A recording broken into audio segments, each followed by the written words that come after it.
بسم اللہ الرحمن الرحیم۔ السلام علیکم دوستوں پچھلے پارٹ میں آپ نے جانا کہ خواجہ صاحب رحمۃ اللہ علیہ نے پرتھوی راج چوہان کے بارے میں فرمایا کہ میں نے اسے زندہ حالت میں اسلامی لشکر کے حوالے کیا۔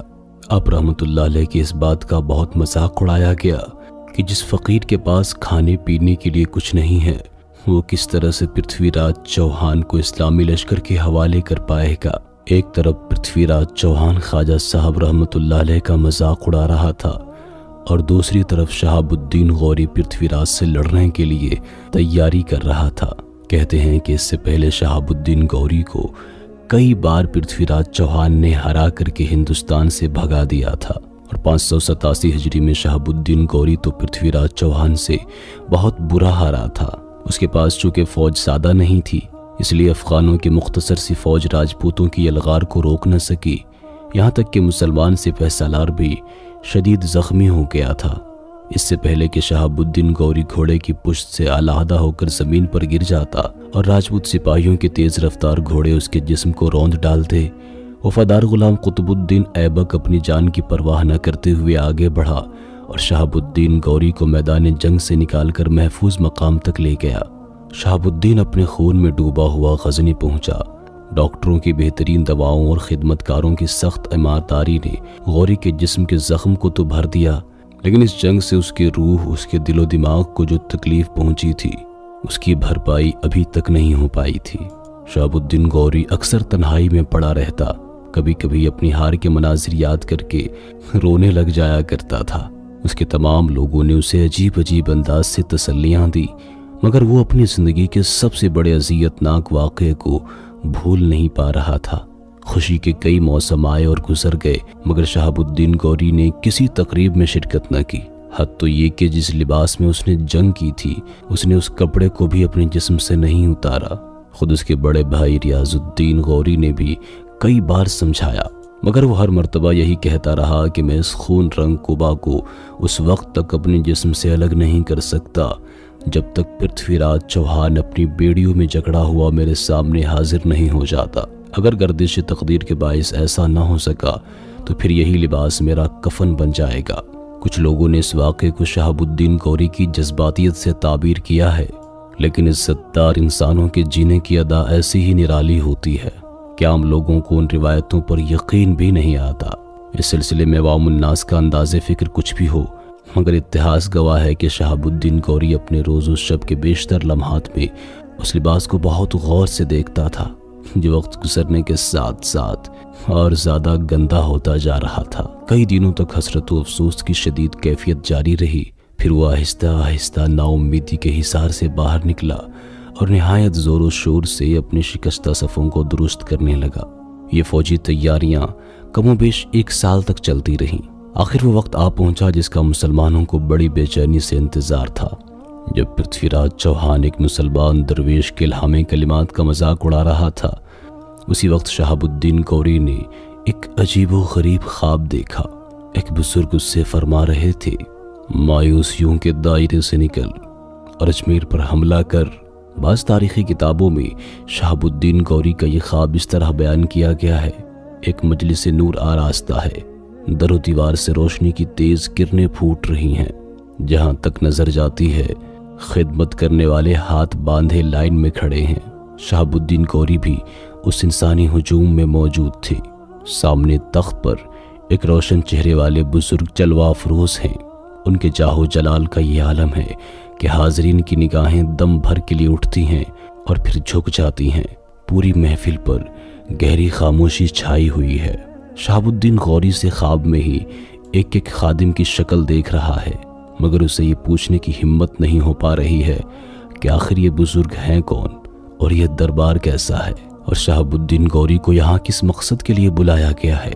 ابھی غوری کے ذہن میں اسی قسم کے خیالات گردش کر رہے ہیں کہ اچانک ایک غلام جو سرنگار تخت کے قریب کھڑا ہے غوری کی طرف بڑھتا ہے، پھر وہ اس کا ہاتھ پکڑ کر بھیڑ سے گزارتا ہوا بزرگ کے قریب پہنچ جاتا ہے۔ خادم نہایت ادب کے ساتھ بزرگ سے کہتا ہے، شہاب الدین غوری حاضر ہے۔ بزرگ غوری کی طرف نہایت محبت آمیز نظروں سے دیکھتے ہیں اور کہتے ہیں، خدا نے تجھے کافروں پر غلبہ عطا کیا، اور تجھے ہندوستان کی عظیم سلطنت عطا کر دی۔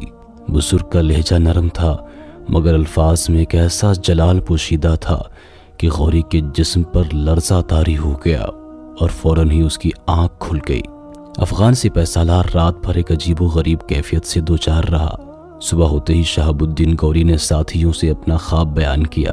سب وزیروں نے بظاہر ایک ہی تعبیر دی کہ اس کی زندگی میں کوئی خوشگوار لمحہ آنے والا ہے، مگر حقیقت سے کوئی بھی آشنا نہیں تھا۔ کچھ لوگوں نے جب شہاب الدین کا یہ خواب سنا کہنے لگے کہ غوری کے دل و دماغ پر ایک بار پھر گہری اداسیاں چھانے لگی ہیں جو وہ حقیقت میں پا نہیں سکا، اب اس کو خوابوں میں دکھائی دے رہا ہے۔ کھل کر تو نہیں لیکن در پردہ ہی صحیح بہت سے لوگوں نے شہاب الدین غوری کے اس خواب کا مذاق بھی اڑایا، جس کے بعد دوبارہ غوری پریشان اور غمگین ہونے لگا۔ غوری بھی شاید اپنے خواب کو ایک وہم ہی سمجھ رہا تھا، مگر وہ ایک لمحے کے لیے بھی اس روشن چہرے والے بزرگ اور اس کے دربار کو بھول نہیں پا رہا تھا۔ بالآخر تھوڑے دن کے بعد ہی شہاب الدین غوری نے اس بزرگ کو دوبارہ اپنے خواب میں دیکھا۔ اس بار وہ بزرگ بے حد جلال میں فرما رہے تھے، اے اسلام کے جاباز، خیالات کے طلسم سے نکل اور اپنی آنکھوں سے قدرت کی کرشمہ سازیوں کا تماشا دیکھ۔ خدا مایوس ہونے والوں کو پسند نہیں فرماتا۔ اس خواب نے شہاب الدین غوری کو دہشت زدہ کر دیا تھا۔ اب کی مرتبہ وہ بزرگ اس کے خواب میں اس طرح سے آئے تھے کہ ان کے چہرے پر ناگواری صاف دکھائی دے رہی تھی۔ اب وہ صاف سمجھ گیا تھا کہ آنے والے وقتوں کے بارے میں اسے خبردار کیا جا رہا ہے۔ غوری کسی ایسے شخص کی کھوج میں لگ گیا جو خواب کی تعبیر بتاتا ہو۔ پھر کئی دنوں کے بعد غوری کو اس ہستی کا نشان مل گیا جسے شہر کی رونقوں سے کوئی دلچسپی نہیں تھی۔ وہ ایک تارک الدنیا بزرگ تھے جو غزنی کے قریب میں کسی ویران مقام پر خاموش زندگی بسر کر رہے تھے۔ شہاب الدین غوری نے خود ان کی خدمت میں حاضر ہو کر اپنا خواب بیان کیا۔ بزرگ نے خواب کی تعبیر دیتے ہوئے کہا، تم بہت خوش نصیب ہو کہ تمہیں بہت جلد اس عظیم انسان کی زیارت کا شرف حاصل ہونے والا ہے جسے دیکھنے کے انتظار میں نہ جانے کتنی آنکھیں بجھ گئیں اور نہ جانے کتنے ہی لوگ قبروں میں سو گئے۔ تم اس بات کا غم نہ کرو کہ تمہارے پاس فوج کم ہے، اللہ ہر چیز پر قادر ہے۔ تم اس بزرگ کے کہے پر عمل کرو جو 2 مرتبہ عالم خواب میں تمہیں اپنی زیارت سے شرف یاب کر چکے ہیں۔ غوری نے اس بزرگ سے اس خواب میں آنے والے بزرگ کا نام پوچھنا چاہا تو بزرگ نے صاف انکار کر دیا کہ یہ ایک راز ہے جو وقت آنے پر خود بخود ظاہر ہو جائے گا۔ شہاب الدین غوری اس تاریک الدنیا بزرگ سے ملاقات کر کے واپس آ گیا اور پھر نئے ارادوں کے ساتھ اپنے مشن پر عمل کرنے لگا۔ بالآخر 588 ہجری میں شہاب الدین غوری 1,07,000 سپاہیوں پر مشتمل لشکر لے کر غزنی سے روانہ ہوا۔ پھر لاہور پہنچ کر شہاب الدین غوری نے اپنے ایک معتمد امیر رکن الدین حمزہ کو اجمیر روانہ کیا۔ رکن الدین حمزہ نے اجمیر کے راج دربار میں بآواز بلند شہاب الدین غوری کا پیغام پڑھ کر سنایا۔ پیغام یہ تھا کہ مسلمانوں کا طریقہ ہے کہ جب وہ کافر کی بستیوں کا رخ کرتے ہیں تو سب سے پہلے اللہ اور اس کے رسول کا پیغام سناتے ہیں تاکہ بے خبر اور نافرمان لوگوں کے لیے حجت قائم ہو جائے۔ اگرچہ پچھلی بار میرا جنگ کا ارادہ نہیں تھا لیکن تو نے مجھے دھوکہ دیا اور لشکر اسلام پر پیچھے سے وار کیا، پھر بھی میں تیرے اس قصور کو معاف کرتا ہوں۔ اگر تو اسلام قبول کر لے تو پھر میرے اور تیرے درمیان کوئی جھگڑا باقی نہیں رہے گا۔ ہو سکتا ہے کہ ایک مسلمان کی حیثیت سے اجمیر اور دہلی پر تیرا ہی اقتدار قائم رہے اور تجھے آخرت کی نعمتیں بھی میسر آ جائیں۔ پرتھوی راج نے مسلمان امیر رکن الدین حمزہ کی زبانی اسلام کا پیغام سنا تو وہ بھڑک اٹھا، کہنے لگا، مجھے حیرت ہے کہ تیرا مسلمان سردار شہاب الدین غوری اتنی جلد اپنی ہار اور فرار کو بھول کر مجھے مذہب اسلام کی لوری سنا رہا ہے۔ اس سے کہہ دینا کہ میں راجپوت پیدا ہوا تھا اور راجپوت ہی مروں گا، اور اسلام کے سفیر رکن الدین حمزہ کو ذلیل کر کے اپنے دربار سے نکال دیا۔ رکن الدین حمزہ کے جاتے ہی پرتھوی راج چوہان نے ہندو دھرم کی حفاظت کے نام پر اپنے ہم مذہب حکمرانوں کو خطوط لکھے اور ان سے فوری طور پر مدد طلب کی۔ پرتھوی راج کے اس خط کے جواب میں 150 راجہ اپنی اپنی فوج کے ساتھ ترائن کے مقام پر جمع ہو گئے۔ بعض اتہاسکاروں نے پرتھوی راج چوہان کے اجتماعی لشکر کی تعداد 7 لاکھ تک تحریر کی ہے۔ کہاں شہاب الدین غوری کی فوج 1 لاکھ تھی اور کہاں پرتھوی راج چوہان کی فوج 7 لاکھ کے قریب تھی۔ دیکھا جائے تو ہر طرح سے پرتھوی راج چوہان شہاب الدین غوری سے بہت آگے تھا۔ لیکن جب قدرت کسی کو رسوا کرنا چاہتی ہے تو پھر کوئی حجت کام نہیں آتی۔ پرتھوی راج چوہان کی فوج اپنے مورچوں سے باہر نکلی، لیکن امید کے برخلاف بہت جلد موت کا لقمہ بن گئی۔ آج راجپوتوں کی بہادری جھوٹ ثابت ہو گئی تھی۔ شہاب الدین غوری کی فوج کی تعداد بہت کم تھی، لیکن اللہ رب العزت کی رحمت نے مجاہدین اسلام کے دلوں کو تھام لیا تھا، اور پھر دیکھنے والوں نے دیکھا کہ پرتھوی راج چوہان جنگ چھوڑ کر بھاگ گیا۔ جنگ کا پاسا مکمل طور پر پلٹ چکا تھا۔ ہندو اپنے دیوتاؤں سے وفائے عہد نہ کر سکے، اور جان بچانے کے لیے ہندوؤں کے سب سے مضبوط ترین مرکز اجمیر کو کسی ویرانے کی طرح لاوارث چھوڑ گئے۔